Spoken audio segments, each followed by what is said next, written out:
Bonjour à tous, bonjour Isor. Bonjour Philippe. Et bienvenue dans C'est quoi le sujet? Il y a peu, nous vous parlions de l'histoire de la livre sterling. Eh bien cette fois, direction l'Asie pour parler du yen.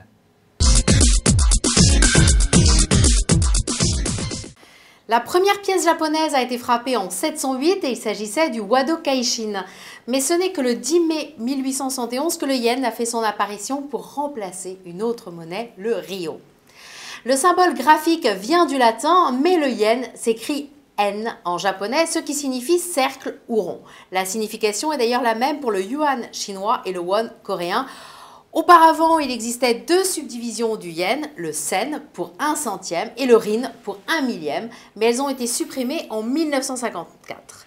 Et pour l'anecdote, saviez-vous que c'est la pièce de 100 yens qui a été utilisée comme référence pour la tête de vis standard des trépieds photographiques? Mais là, on sort un peu du cadre, enfin, du sujet.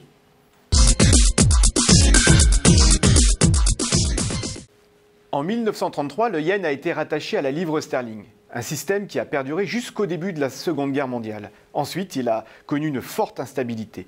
En 1949, le yen passe au taux de change fixe. Et en 1963, il a rejoint le FMI avant d'entrer dans les années 70 dans un système de change flottant.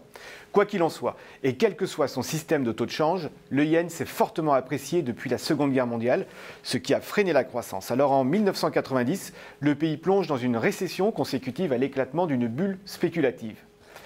Shinzo Abe, Premier ministre depuis 2012, tente de prendre le taureau par les cornes et active tous les mécanismes, notamment de politique monétaire, qui sont en son pouvoir pour redresser la barre. Le Japon est récemment sorti de récession, on verra si la croissance se poursuit. Merci Philippe. Merci.